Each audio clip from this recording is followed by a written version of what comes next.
오늘 말씀 제목은 사무엘의 마지막 설교 첫 번째입니다. 사무엘상 12장은 사무엘의 마지막 설교입니다. 마지막 설교를 다르게 표현하면 고별 설교라고 합니다. 그래서 사무엘의 고별 설교인데 사무엘상 12장은 1절부터 13절까지 우리가 읽은 말씀은 주로 은혜에 대한 메시지를 담고 있습니다. 그리고 14절부터 마지막 끝절까지는 경고에 대한 메시지를 가지고 있습니다. 그래서 오늘은 이제 은혜에 관한 메시지이기 때문에 오늘 이 사무엘의 고별 설교를 통해서 우리 삶에 적용해서 큰 은혜 누리는 배들 되시길 축원합니다. 오늘 본문이 우리 주는 메시지는 우리 밑에 첫 번째 같이 읽겠습니다. 하나님은 진실한 성도를 기뻐합니다. 우리 오늘 본문 3절과 4절 말씀을 다 같이 합독하겠습니다. 내가 여기 있나니 여호와 앞과 그의 기름 부음을 받은 자 앞에서 내게 대하여 증언하라. 내가 누구의 소를 빼앗았느냐? 누구의 나귀를 빼앗았느냐? 누구를 속였느냐? 누구를 압제하였느냐? 내 눈을 흐리게 하는 뇌물을 누구의 손에서 받았느냐? 그리하였으면 내가 그것을 너희에게 갚으리라 하니 그들이 이르되 당신이 우리를 속이지 아니하였고 압제하지 아니하였고 누구의 손에든지 아무것도 빼앗은 것이 없다이다 하니라. 바로 앞장인 사무엘상 11장은 사울 왕이 암몬과의 전쟁에서 큰 승리를 거두게 됩니다. 그래서 사울 왕이 드디어 왕으로서 인정받았습니다. 그래서 이제 사무엘은 나이도 많고 사울 왕이 인정받았으니 세대 교체가 일어나게 됩니다. 그렇기에 오늘 마지막 설교를 합니다. 모든 글에서 가장 중요한 걸 뽑으라고 하면 다들 서론이라고 합니다. 서론을 통해서 본론할 수 있고 결론할 수 있기 때문입니다. 3월 첫 시작 서론, 첫 서론은 방금 같이 합독한 3절에서 4절입니다.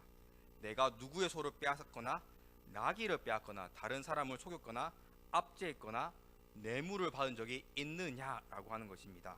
이스라엘 백성 다 같이 대답합니다. 당신은 빼앗은 적도 없고 뇌물을 받은 적도 없다. 즉 불의한 재물을 탐하지 않았다라고 대답합니다. 사무엘은 이스라엘의 공식적인 마지막 사사로서 이스라엘 다스릴 때 공정했으며 깨끗했습니다. 이걸 청렴결백이라고 합니다. 그렇게 이스라엘 백성들이 사무엘을 믿을 수 있었고 사무엘을 따랐습니다. 일반적으로 권력을 가지게 된다면 수많은 유혹이 찾아오게 됩니다. 하지만 사무엘은 이 모든 유혹 가운데서도 물질을 탐하지 않았고 거룩한 지도자의 모습으로 한평생을 이스라엘을 다스렸습니다. 이게 쉽지가 않습니다. 왜냐하면 각자 좋아하는 정치인들이 있을 텐데, 대한민국 정치인들이 있을 텐데 시간을 지나면 전부 다 물질을 다 탐했습니다. 그렇지 않습니까? 애초에 예수를 믿는 자들이 예수님 믿는 자들이 아니기 때문에 권력을 가지면 당연히 탐낼 수밖에 없다고 생각합니다. 제가 이제 얼마 전에 이제 대선 후보들의 토론을 보게 되었습니다. 강제상에서는 정치 얘기하면 안 된다고 제가 통신신대에도 많이 배웠기 때문에 문제가 안 생겨도 잘 얘기하겠습니다. 걱정하셔도 됩니다. 얼마 전에 이제 대선 후보 토론을 보는데 어떤 후보가 등장해서 이렇게 얘기했습니다. 자기가 내가 대통령이 되면 부자들의 세금을 90%까지 증세하고 부자들의 재산을 빼앗아서 나눠서 가난한 한국 서민들에게 나눠주겠다. 즉 부자 90% 증세와 부자 재산 분할을 외쳤습니다. 웃는 거 보니까 누군지 아시나 본데 하여튼 그런 분이 있었습니다. 그러다 사람들의 반응이 좋았을까요? 이야 부자 돈이 내 돈이다 나도 부자 된다 이렇게 기뻐했을까요? 아닙니다. 모든 사람들과 모든 기자들, 언론이라죠. 다 그 후보의 정책과 생각을 비판했습니다. 왜 그랬을까요? 이유는 하나입니다. 부자들의 돈을 빼앗겠다, 부자들에게 세금을 90% 늘리겠다는 그 후보가 재산이 25억이었기 때문입니다. 재산이 없는 사람이 그 말했으면 다들 지지했겠지만 본인은 부자면서 너부터 20억 이상 기증해라 라고 사람들이 분노했습니다. 나는 안 하고 너희들에게 책임 전가하겠다라고 하니 그 사람이 아무리 좋은 정책, 아무리 착한 사람이 할지라도 사람들에게 씨알이 먹히지 않습니다. 그렇기 때문에 리더는 어떠한 말을 하든지 본인 행실에 따르지 않으면 아무런 설득력을 가지지 않습니다. 요새 이걸 가리켜 이제 내로남불이라고 합니다 않습니까? 내로남불. 그렇기 때문에 리더는 말과 행동, 즉 언행이 일치해야 합니다. 오늘 3절 4절 보시면 한평생 사무엘은 거룩하게 물질을 탐하지 않고 공정 이스라엘 다스렸습니다. 그러자 4절에 이스라엘 백성들이 인정하지 않습니까? 당신은 물질을 탐하지 않고 우리의 재산을 빼앗지도 않았다라고 인정하지 않습니까? 현재 미국에서 가장 영향력 있는 목사들 중에 한 명 꼽으라면 존 맥스웰 목사님 등장하는데, 이분이 이제 리더십 강연을 많이 합니다. 이 목사님께서 늘 하는 말이 이겁니다. 리더십은 말이 아니라 행동이다라고 맨날 강조합니다. 아무리 좋은 말을 해도 본인이 그렇게 살지 않으면 주변 사람들은 결국 손가락질하고 너나 똑바로 해라라고 반응하기 때문입니다. 만약 어떤 지도자가 언행이 일치하지 않는다면 주변 사람들은 그 지도자의 말을 듣고 내가 이렇게 하겠습니다 말을 듣고 어떻게 생각하겠습니까? 저 말은 거짓말이다, 거짓이 많다라고 말합니다. 왜냐하면 언행이 일치하지 않기 때문이다. 본인이 범죄를 저지르면서 범죄 없는 세상을 만들겠습니다라면 뭐라 하겠습니까? 언행이 일치하지 않는다라고 합니다. 그렇게 사람들은 언행 일치하지 않는 리더, 즉 거짓된 리더를 사람들은 싫어하고 따르지 않습니다. 반대로 오늘 말씀에 등장한 사무엘처럼 언행이 일치한다면 어떻게 하겠습니까? 저 말은 거짓이다 할까요? 아니죠. 저 말은 진실이다라고 대답합니다. 그렇기에 사무엘은 언행 일치하는 진실한 지도자였습니다. 이스라엘 백성은 진실한 지도자들 사무엘을 따랐고 사무엘을 사랑했고 사무엘에게 복종했습니다. 사랑 성도님들, 우리도 살다 보면 반드시 리더의 자리에 오를 때가 있습니다. 가정을 꾸리시면 자녀들한테는 내가 엄마 아빠면 내가 리더지 않습니까? 또한 교회에서 어떠한 작은 행사를 하더라도 작은 사역이 있더라도 내가 먼저 주도하게 되면 리더가 되지 않습니까? 또 친구들 모임에서 내가 뭐 밥을 사게 된다면 그때 내가 리더 되지 않습니까? 이처럼 사람은 어디를 가든지 반드시 리더가 되게 됩니다. 이때 사무엘처럼 언행이 일치하는 진실된 리더가 되어야 합니다. 만약에 내가 교회에서 청소를 합시다라고 말을 했습니다. 그럼 내가 리더 되겠죠. 사람들이 그래 좋아요 청소합시다라고 모였습니다. 그럼 내가 청소합니다라고 말해놓고서는 내가 그 청소날 안 나타난다거나 와가지고 손 하나 까딱 안 하고 앉아가지고 이거 해라 저거 해라 하고 있으면 사람들이 뭐라 하겠습니까? 참된 리더다 이러겠습니까? 꼴 보기 싫다라고 하지 않겠습니까? 가짜 리더, 거짓된 리더라고 하지 않겠습니까? 이처럼 언행 일치하지 않으면, 진실되지 않으면 사람들은 비판하고 실망하고 떠나갑니다. 그렇게 우리는 사무엘처럼 어디를 가든지 진실된 리더, 언행이 일치하는 리더가 되어야 합니다. 우리 시편 56절 말씀 자막 보고 같이 읽겠습니다. 보소서 주께서는 중심이 진실함을 원하시오니 내게 진리를 은밀히 가르치시리이다. 주께서는 무엇을 원하신다고요? 중심이 뭐하는 리더? 뭐하는 사람? 진실한 사람. 하나님은 우리 모든 성도가 진실하시길 바랍니다. 사람들도 진실을 원하지만 하나님도 마찬가지입니다. 만약 내가 입으로 예수님 믿습니다, 교회 가야죠, 예배 드려야죠 라고 하면서 행동은 주일날 교회 안 가고 맨날 술 마시고 지나가는 사람과 막 싸움박질하고 있으면 주변 사람 어떻게 보겠습니까? 입으로만 교회 간다라고 한다지 않습니까? 즉 거짓된 신앙이지 않겠습니까? 그렇기에 아무리 입으로 주님 믿습니다, 주님 사랑합니다, 교회 다닙니다 라고 하는 것보다 내가 정말 주일 성도 철저히 하고 세상에서 그리고 교회에서 예수님 가르침대로 다른 사람을 사랑하고 선을 행하면 내가 말을 하지 않아도 저 사람은 정말 참된 그리스도인이다, 진실된 크리스찬이다 라고 평가합니다. 하나님은 오늘 본문에 기록된 사무엘처럼 진실된 성도, 진실된 하나님 자녀를 원하십니다.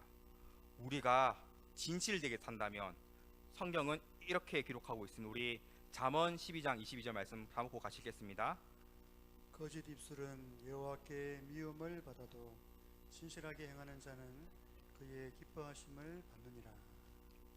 거짓 입술, 입으로만 말하고 행동하지 않는 거짓 입술은 결국 하나님께 미움받아도 진실하게 행동하는 자는 하나님의 기뻐하심을 받는다라고 성경은 기록하고 있습니다. 즉 하나님은 우리가 진실하기를 원하시고 우리가 진실할 때 기뻐하시는 분이십니다. 사랑하는 우리가 늘 부르는 찬양, 나 주님의 기쁨 되기 원하는 찬양처럼 하나님의 기쁨이 되어야 합니다. 진실하게 살아갈 때, 언행이 일치하는 사람이 될 때, 성도가 될 때 주변 사람들에게도 당연 인정받고 나를 바라보시는 하나님께서 기뻐합니다. 사무엘뿐만 아니라 복음서에 기록된 예수님도 마찬가지지 않습니까? 예수님께서 십자가를 안 지겠다라고 했으면 언행 일치했을까요? 아니지 않습니까? 계속해서 십자가를 지겠다라고 말씀하시며 내가 너희를 사랑하기 때문에 너희 죄를 구원하기 위해서 내가 십자가를 지겠다라고 말씀하시고 십자가를 지지 않았습니까? 또한 제자들의 발을 직접 씻겨주지 않았습니까? 예수님 모습을 보며 예수님도 모든 것이 일치한, 언행 일치한 진실된 리더였습니다. 그렇게 우리가 사무엘처럼 또한 예수님을 닮아서 각자 가정과 각자 사역 현장과 각자 사회생활 가운데 진실한 성도, 진실한 하나님의 자녀가 되어야 합니다. 오늘 말씀 마음에 새겨서 사람 앞에서 또한 하나님 앞에서 진실한 성도가 되어서 하나님의 기쁨 되는 배를 되시길 축원합니다. 우리 밑에 두 번째 같이 읽겠습니다. 하나님은 부르짖는 성도를 도와주십니다. 사무엘은 자신의 진실함으로 고별 설교 서론을 시작하고 그 다음은 이스라엘 역사에 대해서 강론합니다. 조금 길지만 오늘 본문 8절에서 10절까지 같이 합독하겠습니다. 야곱이 애굽에 들어간 후 너희 조상들이 여호와께 부르짖으매 여호와께서 모세와 아론을 보내사 그 두 사람으로 너희 조상들을 애굽에서 인도해 내어 이곳에 살게 하셨으나 그들이 그들의 하나님 여호와를 잊은지라 여호와께서 그들을 하솔 군사랑과 시스라의 손과 블레셋 사람들의 손과 모압 왕의 손에 넘기셨더니 그들이 저희를 치매 백성이 여호와께 부르짖어 이르되 우리가 여호와를 버리고 바알들과 아스다롯을 섬김으로 범죄하였나이다. 그러하오나 우리를 원수들의 손에서 건져내소서. 그리하시며 우리가 주를 섬기겠나이다. 아멘. 사무엘은 이스라엘 백성들에게 출애굽 시절 이야기 그리고 사사기 시절 이야기를 하고 있습니다. 출애굽기 사사기 역사를 통해서 하나님이 어떤 분이신지 또한 너희가 내가 없어도 어떤 신앙생활을 해야 하는지를 알려주기 위해서 역사를 통해서 알려주었습니다. 여기서 눈여겨봐야 할 점은 8절 보시면 애굽에 들어간 후 너희 조상들이 여호와께 부르짖으매 그리고 10절에 백성이 여호와께 부르짖어 이르되입니다. 8절과 10절에 반복되는 동사가 하나 있습니다. 바로 부르짖다입니다. 이스라엘 백성이 출애굽 시절에 다들 알다시피 애굽에서 노예지 않았습니까? 애굽 왕 바로와 애굽 사람들에게 학대를 받았습니다. 그래서 이스라엘 백성은 너무 힘들어서 하나님께 부르짖습니다. 하나님께서 이스라엘 백성의 부르짖는 소리 들으시고 모세를 그리고 아론을 보내주지 않았습니까? 그리고 이스라엘 백성을 출애굽에서 구원시켜 주었습니다. 또한 사사기 시절에도 이스라엘 백성은 주변 나라들에게 학대를 받습니다. 구절에 기록된 시스라의 손, 블레셋 사람들의 손, 모압의 손에서 학대를 받자 그제서야 자신의 잘못을 깨닫고 하나님께 부르짖습니다. 하나님께서는 11절에 보시면 11절에 여룹바알 되는데 이게 기드온의 이름입니다. 기드온 그리고 배단이 바락입니다. 바락. 기드온과 바락과 입다와 사무엘을 보내사 더만 사사가 있었지만 아마 대표적인 사사를 말합니다. 대표 사사를 보내서 이스라엘을 구원해 주었습니다. 요약하자면 이스라엘 백성은 학대를 받습니다. 환란이 표현하겠습니다. 환란을 받습니다. 환란 가운데 정신을 차리고 하나님께 부르짖습니다. 하나님께서는 이스라엘 백성의 부르짖는 소리 들으시고 이스라엘 백성을 구원해 주었다라는 것이 사무엘의 이스라엘 백성 전달한 내용입니다. 성경에서 부르짖다의 뜻은 큰 소리로 간절하게 기도하다라는 뜻입니다. 우리가 뭐 묵상하는 기도도 있고 방언 기도도 있고 뭐 다양한 기도가 있겠지만 부르짖는 기도는 정말 크게 간절한 마음으로 기도하는 것을 부르짖는 기도라고 합니다. 이스라엘 백성의 역사를 쭉 보면 계속해서 환란이 찾아옵니다. 이스라엘 백성이 죄에 대한 결과 환란이 찾아올 때가 있겠지만 꼭 죄가 아니더라도 환란이 찾아올 때가 있습니다. 이때 이스라엘 역사를 보시면 알겠지만 구약 성경을 보면 알겠지만 이스라엘 스스로 힘으로 해결했다는 단 한 건도 없습니다. 하나님께 부르짖었을 때, 다시 하나님께 간절히 기도했을 때 하나님께서 이스라엘 모든 역사 가운데 환란 가운데 이스라엘 기도 소리를 들으시고 구원해 주셨습니다. 즉 이스라엘 환란의 문제 해결은 오직 하나, 기도였습니다. 우리들의 신앙생활도 마찬가지입니다. 살다 보면 내가 죄로 인한 환란이 찾아올 때가 있고 꼭 죄를 짓지 않더라도 찾아온 환란이 있습니다. 이 환란에서 승리하는 방법은 오직 하나님께 부르짖는 것뿐입니다. 하나님께 간절히 큰 소리로 기도하는 것뿐입니다. 하나님께 간절히 기도한 것 외에 다른 방법 없습니다. 다른 해결책은 없습니다. 하나님께서는 부르짖는 성도를 도와주시지 환란 가운데 내 힘으로 해결하려고 하고 환란 가운데 인맥이 최고다라면서 나보다 힘 있는 사람 찾아가서 아부하고 도와달라는 사람을 도와주지 않습니다. 하나님께서는 부르짖는 성도를 도와주십니다. 또한 이 세상 그 누구도 하나님만큼 전능하지 못합니다. 하나님과 비교할 수 없습니다. 그래서 세상 사람들은 인맥이 최고다라고 하지만 우리는 인맥을 찾는 것이 아니라 하나님께 나와서 무릎 꿇고 기도부터 해야 합니다. 우리 시편 34편 17절 장악 보고 같이 읽겠습니다. 의인이 부르짖음에 여호와께서 들으시고 그들의 모든 환란에서 건지셨도다. 하나님은 부르짖는 성도의 소리를 들으시고 모든 환란에서 건지셨다라고 되어 있습니다. 모든 환란입니다. 내가 정말 건강이 안 좋아서 뭐 불치병에 걸렸을지라도 내가 정말 지금 망해가지고 빚더미에 있을지라도 세상 사람들은 저거는 해몽 못한다 소용 못한다 할지라도 하나님께 부르짖고 하나님만 찾고 의지하면 하나님께서는 모든 환란에서 건져주십니다. 나와 또한 나와 같은 사람들은 할 수 없으나 하나님은 하실 수 있습니다. 그렇기에 부르짖고 기도해야 합니다. 우리나라 축구 선수 하면 이영표 선수도 유명하지 않습니까? 제가 유튜브로 이영표 선수의 간증을 본 적이 있는데 이영표가 젊은 시절 축구 재능이 있습니다. 알지 않습니까? 축구 좋아하시는 분은. 그리고 이영표가 굉장히 노력형입니다. 재능도 있고 노력도 하고 굉장히 대단한 선수죠. 그런데 이상하게도 가장 중요한 경기 뭐 결승전이라든지 아니면 스카우터가 와가지고 바라보고 있는 경기에서는 실수를 했다라고 합니다.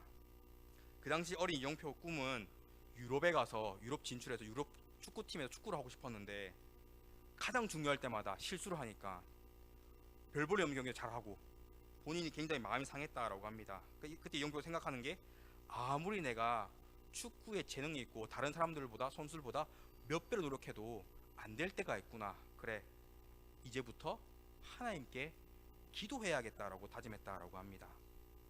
그 다음부터는 축구 경기 전날마다 간절히 기도했다라고 합니다. 특히 가장 간절히 부르짖었던 기도가 있다고 하는데 다들 아시는 2002년 한일 월드컵입니다. 이영표 선수가 경기 전에 다른 선수들은 컨디션 조절한다고 푹 쉰다라고 합니다.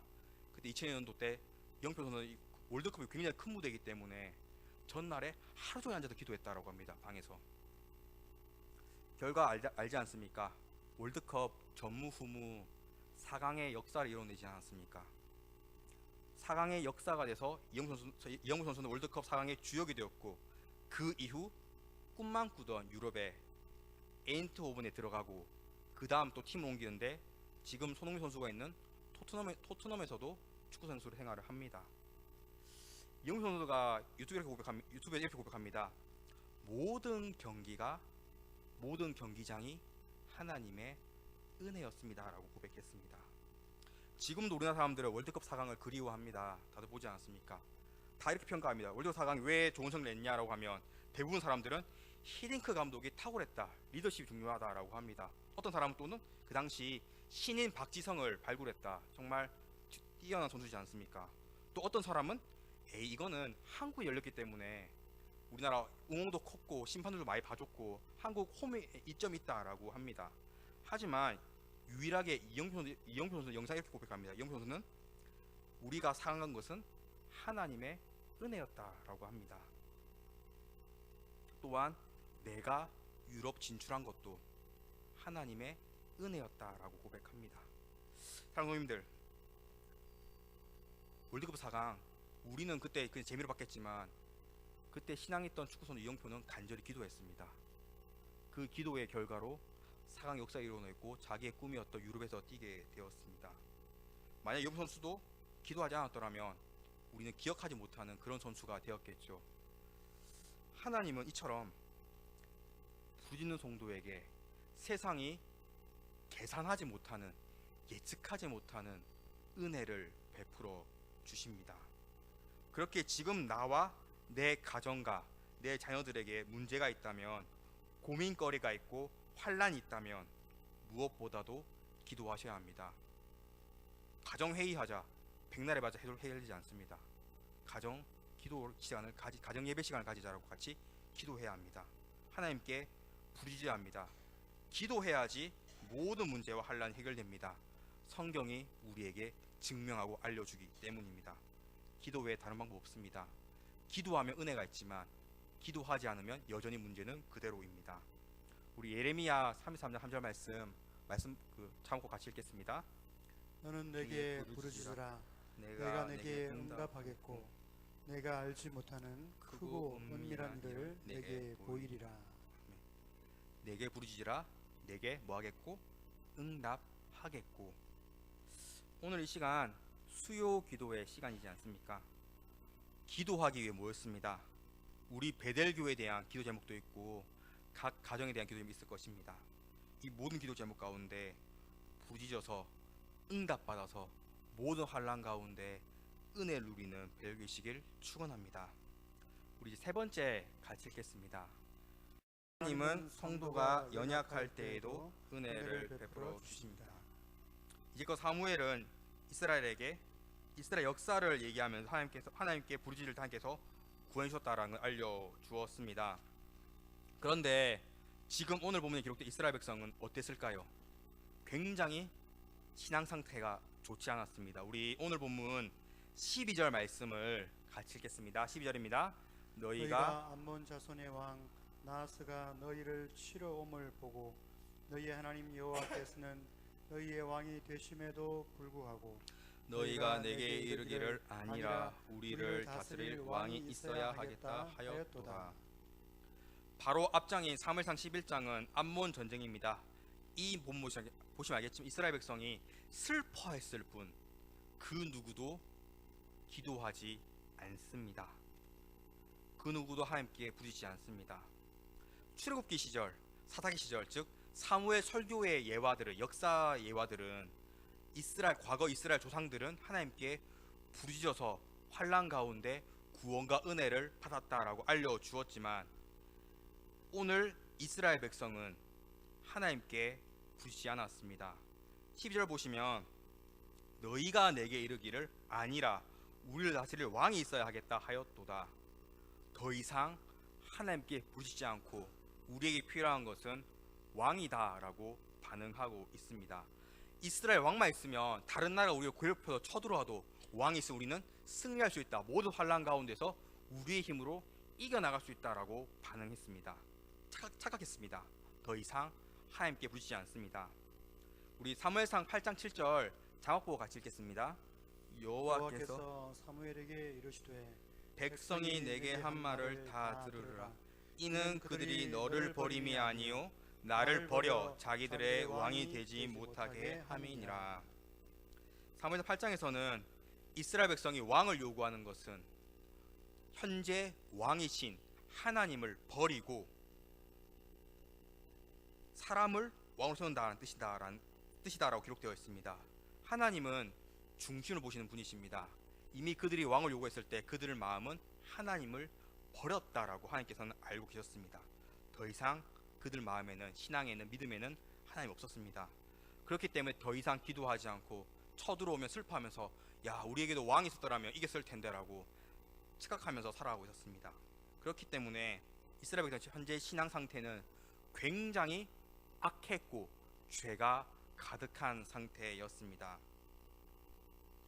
하지만 하나님은 이런 이스라엘 백성들의 상태를 보시고 어떻게 하십니까? 우리 오늘 본문 13절 말씀을 합독하겠습니다. 이제 너희가 구한 왕, 너희가 너희가 택한 왕을 보라. 여호와께서 너희 위에 왕을 세우셨느니라. 하나를 버린 이스라엘 백성, 그들의 모습을 보고도 하나님께서는 여호와께서 너희 위에 왕을 세웠다. 너희가 왕을 버리고 악하지만 그럼에도 하나님은 너희를 위해서 너희 요구대로, 요청대로 왕을, 이스라엘 왕 사울 왕을 세워 주었다라고 했습니다. 또한 사무엘 11장에도 보시면 이스라엘 백성 하나님께 부르지 않았다고 하지 않습니까? 하지만 전쟁에서 승리하지 않습니까? 이스라엘 백성 기도하지 않고 악했음에도 하나님께서 이스라엘 백성에게 승리를 주셨습니다. 하나님은 이스라엘 백성이 지금 굉장히 악한 모습, 하나님을 버린 모습을 보고도, 믿음을 버린 모습을 보고도 승리를 주시고 그들이 요구대로 왕을 세워 주었습니다. 왜 그랬을까요? 아주 간단합니다. 하나님께서 이 악한 이스라엘 백성을 사랑하셨기 때문입니다. 세 번째 주제가 아까 읽었죠. 하나님은 성도가 연약할 때에도 은혜를 베풀어 주십니다 였습니다.